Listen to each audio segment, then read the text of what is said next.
شباب ازيكم عاملين ايه؟ السلام عليكم ورحمة الله وبركاته. ايه الاخبار؟ خلينا نتكلم النهارده في موضوع مهم جدا، ان ازاي تبدل منتجات ببعض لو انت العميل عندك معاه منتجات وانت بتقدرش ان انت تستخدم الفوتوشوب.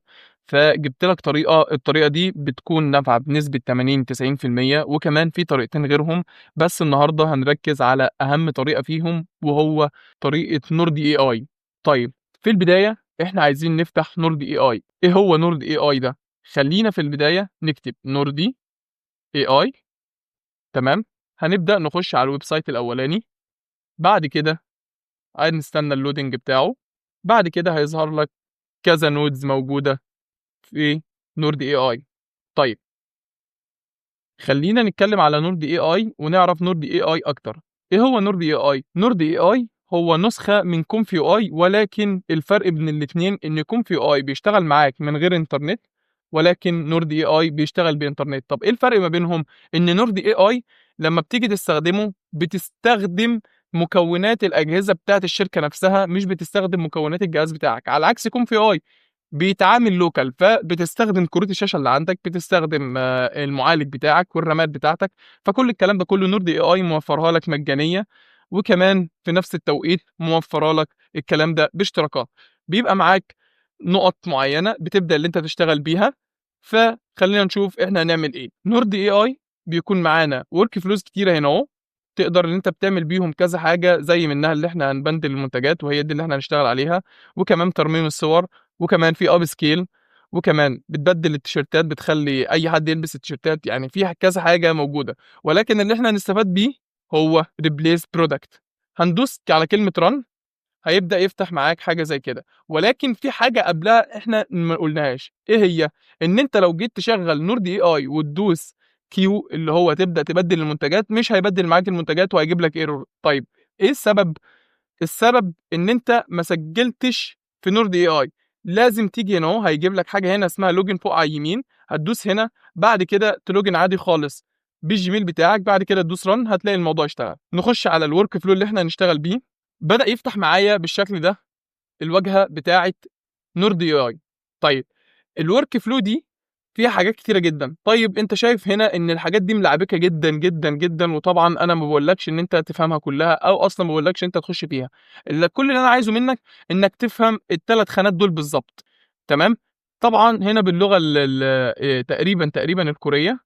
تمام. ولكن انا مش محتاج اللغه دي، ولكن محتاج منك انك تكون فاهم الورك فلو بيمشي ازاي. اول خانه موجوده هي دي اللي هنرفع فيها المنتج بتاع العميل بتاعك، وتاني خانه اللي هنرفع فيها الصوره اللي احنا طلعناها من ايمج اف اكس او طلعناها من ويسك، او الصوره اللي انت حابب تربلس فيها المنتجات بتاعتك.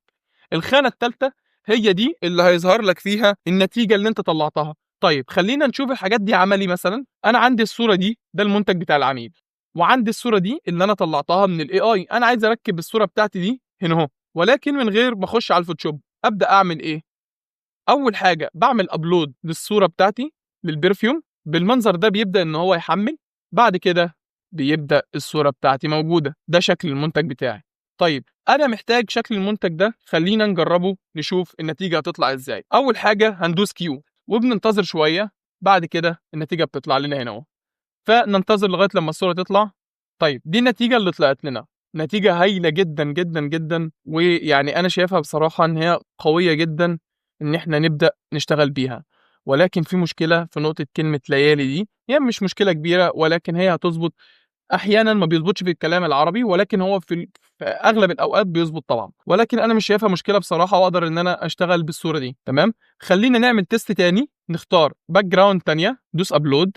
دلوقتي بقى معانا الباك جراوند الجديده اللي احنا هنبدا نشتغل عليها. طبعا احنا لو دوسنا كيو مش هيحصل اي حاجه. طب ليه مش هيحصل اي حاجه ونحل المشكله دي ازاي؟ اول حاجه لان انت مش محدد في الصوره التانية اللي انت عاوز تعمله.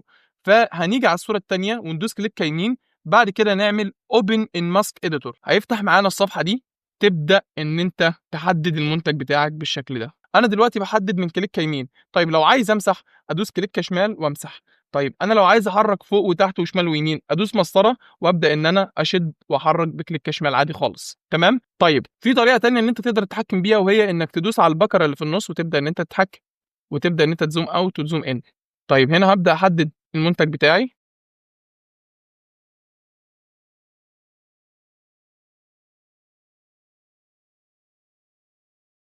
بالشكل ده انا كده حددت المنتج بتاعي. ادوس سيف. بعد كده بدأ يظهر معايا الماسك بتاعي على المنتج ده. ابدأ ادوس كيو ونشوف النتيجة هتطلع ازاي.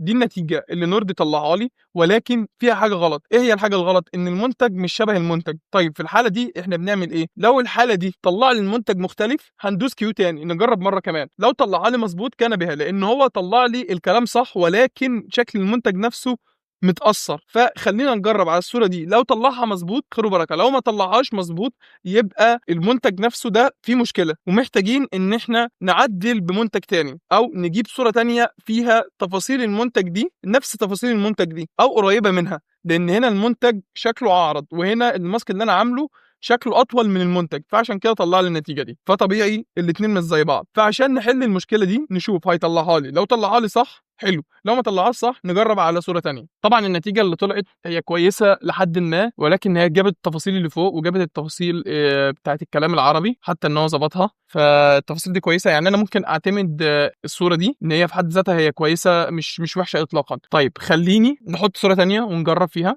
طيب هو كده رفع الصورة اللي احنا هنشتغل عليها. طيب انا بالبداية هخش اوبن ماسك اديتور.